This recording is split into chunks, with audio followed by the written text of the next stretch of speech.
वक्त की बड़ी खबर आपको बता दें, राहुल गांधी को समाजवादी पार्टी ने बहुत बड़ा धोखा दे दिया। आपको बता दें कि अखिलेश यादव ने यह ऐलान किया है कि वो असम में 10 सीटों पर चुनाव लड़ेंगे, जिसके बाद अब कांग्रेस और समाजवादी पार्टी के रिश्तों पर सवाल उठ रहे हैं। तो क्या ये पूरा मामला बताएंगे आपको। मेरे साथ मौजूद है मेरे सहयोगी नवेंदु जी। सर, सबसे पहले समाजवादी पार्टी की बात करें, कैसे उन्होंने राहुल गांधी को धोखा दिया है? देखिए, समाजवादी पार्टी और कांग्रेस, अगर इन दोनों पार्टियों के रिश्ते की बात की जाए तो इनका रिश्ता खट्टा मीठा रहा है। पिछले कुछ सालों में कभी अखिलेश यादव से राहुल गांधी की नाराजगी की खबरें सामने आई, कभी देखने को मिला कि यूपी में 2 लड़के मिलकर बीजेपी का विजयी रथ रोकने के लिए आगे आए लेकिन फ्लॉप हो गए। कई बार अखिलेश यादव ने उन जगहों पर उम्मीदवार भी उतार दिए जहां कांग्रेस ने पहले से कैंडिडेट दिए थे। तो अब अखिलेश यादव ने इसी कड़ी में एक बड़ा ऐलान कर दिया है कि वो असम में विधानसभा चुनाव लड़ेंगे। यानी उनकी पार्टी समाजवादी पार्टी असम में 10 विधानसभा सीटों पर चुनाव लड़ेगी और ये जो 10 सीट होगी ये मुस्लिम बाहुल्य सीट होगी। यानी अखिलेश यादव जो तुष्टीकरण की सियासत है उसे लेकर आगे बढ़ रहे हैं। असम में बहुत जल्द चुनाव होने वाले हैं। कहा जा रहा है कि इस महीने के आखिरी सप्ताह में चुनाव की अधिसूचना जारी हो जाएगी और अप्रैल के आखिर में चुनाव हो सकता है। असम में 126 की विधानसभा है और वहां पर बीजेपी की सरकार पिछले 10 साल से है।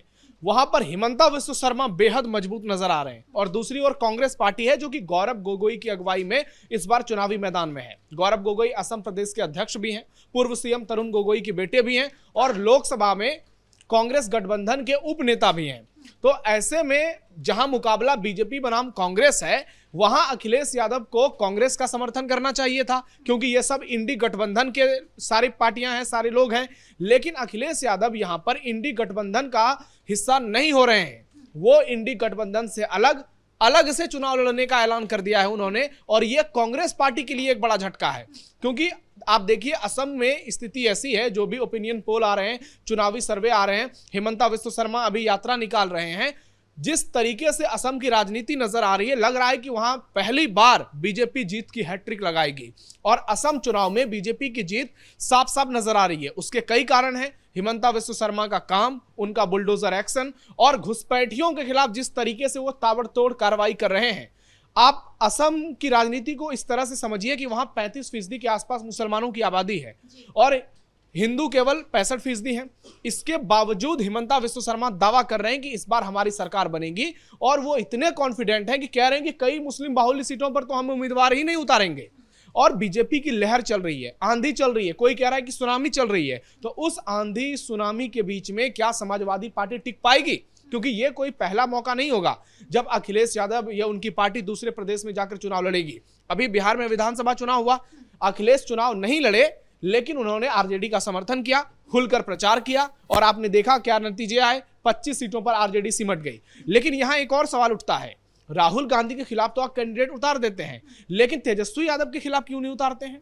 आप अगर इंडी गठबंधन में राजद भी है, कांग्रेस भी है, समाजवादी पार्टी भी है, क्या वहां पर आप जातिवाद कर रहे हैं? आप भी यादव, तेजस्वी यादव भी यादव, इसलिए चलो घर का भी रिश्ता अच्छा है दोनों परिवारों के बीच में, वहां आपने उम्मीदवार नहीं उतारे। लेकिन यहां पर चूंकि राहुल गांधी को कमजोर करना है, असली जो मामला है कि संसद में अखिलेश यादव जब से गए हैं तब से उनको लगता है कि देश में कांग्रेस पार्टी कमजोर हो रही है धीरे धीरे, और कांग्रेस पार्टी को यदि टेक ओवर करना है तो उसको कमजोर करना पड़ेगा। फिलहाल सपा के पास 37 सांसद है और इसलिए अखिलेश यादव जो है संसद में, आप देखिए, सीना ठोक कर बात करते हैं। उनको लगता है कि कांग्रेस पार्टी और डीएमके के बाद वो सबसे बड़ी पार्टी है। तो ऐसे में अब अखिलेश यादव का ये जो नया फॉर्मूला निकलकर सामने आया है, ये कांग्रेस के लिए झटका होगा। बिल्कुल, इसीलिए सवाल इसलिए भी उठ रहा है कि असम में ऐसा क्या हो गया कि एंट्री लेना समाजवादी पार्टी के लिए बहुत जरूरी हो गया है। देखिए, असम में वो एंट्री नहीं ले रहे हैं, वो असम के मुस्लिम बाहुल्य इलाके में एंट्री ले रहे हैं, जैसे उन्होंने महाराष्ट्र में लिया था। अबू आजमी और आसिक शेख, उनके 2 विधायक हैं महाराष्ट्र में, और अभी जब चुनाव हुए थे वहां पर नगर निकाय के, तो हमने देखा कि समाजवादी पार्टी को कुछ सीटों पर जीत भी मिली है।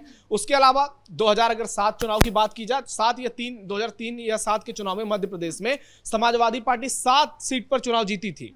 उसके बाद गुजरात की बात हो, आंध्र प्रदेश की बात हो, पश्चिम बंगाल में भी एक सीट पर जीती है और बिहार में भी कई बार समाजवादी पार्टी जीती है। तो ये कोई पहला मौका नहीं है जब अखिलेश यादव की पार्टी दूसरे राज्यों में चुनाव लड़ी है और वहां या तो वो सत्ता पक्ष के समर्थन में रही है या फिर उसके विपक्ष में रही है। लेकिन असम को लेकर सवाल इसलिए उठने लगे हैं क्योंकि अभी पूरे देश में जो राजनीति चल रही है वो मोदी विरोध की राजनीति है। बीजेपी को रोकने के लिए इंडी गठबंधन बना है जिसमें तमाम बड़े बड़े दल शामिल हैं और इसलिए अब ये सवाल उठ रहे हैं कि जो लोग मोदी को रोकने चले थे वो आपस में ही लड़ने लगे हैं।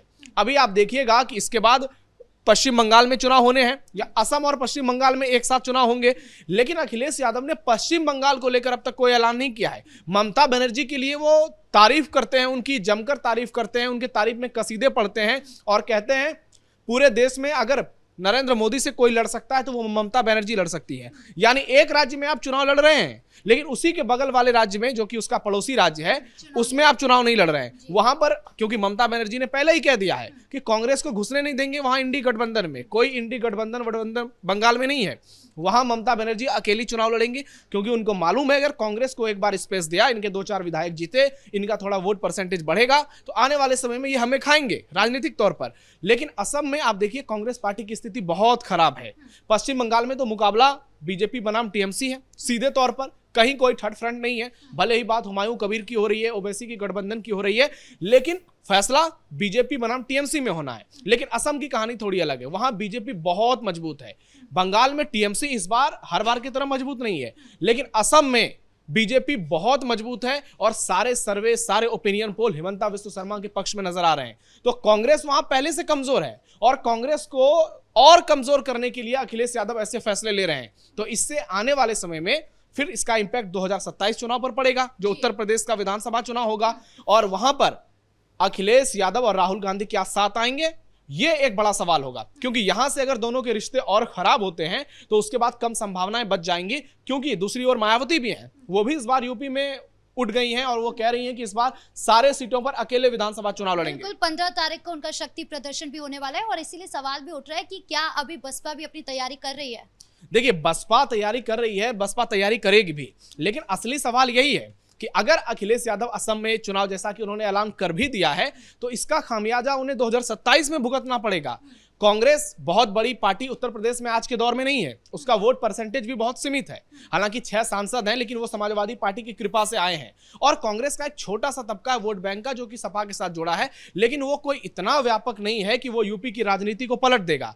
तो 2027 में जब चुनाव होंगे तो एक बार फिर से वहां अखिलेश यादव के सामने सीएम योगी की बहुत बड़ी चुनौती होगी और जब तक दूसरा कुनबा मजबूत नहीं होगा तो फिर वो योगी आदित्यनाथ को कैसे चुनौती दे पाएंगे और कुनबा मजबूत कैसे होगा जब आपस में लड़ाई होगी। अगर राहुल और अखिलेश ऐसे ही लड़ते रहेंगे तो आपको लगता है कि आगे चलकर ये गठबंधन यूपी में टिक पाएगा? क्योंकि पहले भी इन्होंने नारा दिया था, यूपी के 2 लड़के कई बार साथ आए, लेकिन उत्तर प्रदेश की राजनीति जो है वो दूसरे राज्यों से अलग होती है। आपने देखा 2024 में कैसे समाजवादी पार्टी 37 सीटें जीत गई और कांग्रेस भी 6 जीत गई, लेकिन उस प्रदर्शन को क्या ये गठबंधन बरकरार रख पाएगा? और उस प्रदर्शन की तैयारी के लिए अभी सबसे जरूरी है कि दोनों पार्टियों के रिश्ते अच्छे हों।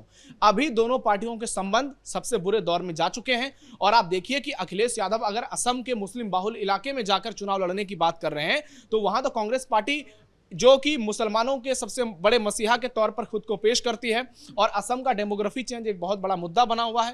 कांग्रेस के रकीबुल हसन धुबरी से 10 लाख 12 लाख वोट से चुनाव जीत जाते हैं। ऐसे में वहां अगर समाजवादी पार्टी जाएगी तो निश्चित तौर पर वोट में बंटवारा होगा और मुसलमानों में एक कंफ्यूजन की स्थिति होगी। हालांकि मुकाबला बीजेपी बनाम कांग्रेस होगा, लेकिन हमने देखा है बिहार में जब ओवैसी सीमांचल में गए तो कैसे आरजेडी का खेल खराब हो गया, समाजवादी पार्टी महाराष्ट्र में गई तो कैसे वहां पर एनसीपी गठबंधन का खेल खराब हुआ।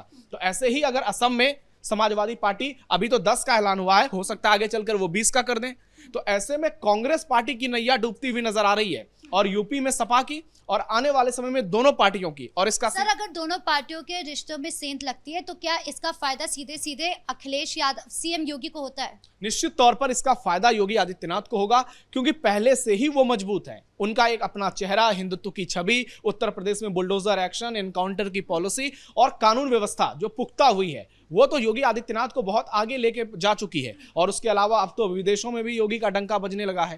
तो योगी आदित्यनाथ के समर्थन में उत्तर प्रदेश में जन सैलाब नजर आ रहा है। हालांकि 2024 के चुनावी नतीजे ये भी कहते हैं कि आप किसी संभावना से इनकार नहीं कर सकते, लेकिन उस संभावना तब आएगी जब आपस में विपक्ष एकजुट रहेगा, जो कि फिलहाल नजर नहीं आ रहा है। और असम की ये जो सियासी पटकथा लिखी जा रही है, ये आने वाले उत्तर प्रदेश विधानसभा चुनाव की कहानी को बयां करता है, जिसमें कांग्रेस और समाजवादी पार्टी दोनों कमजोर नजर आ रही है। जी, इस मुद्दे पर ज्यादा जानकारियों के लिए आपका बहुत बहुत धन्यवाद। तो कुल मिलाकर जिस तरीके से अभी समाजवादी पार्टी की ओर से ऐलान किया गया है कि वो असम में जाकर चुनाव लड़ेगी, इससे जो बाकी पार्टियां उत्तर प्रदेश की है उन्होंने अपनी कमर कस ली है, वो अपनी तैयारी कर रहे हैं। क्या मास्टर प्लान बनकर निकलता है, क्या तैयारी होती है, यह भी देखना बाकी होगा। ब्रेकिंग न्यूज में इतना ही। कैमरा पर्सन कुणाल के साथ मैं राधिका राज।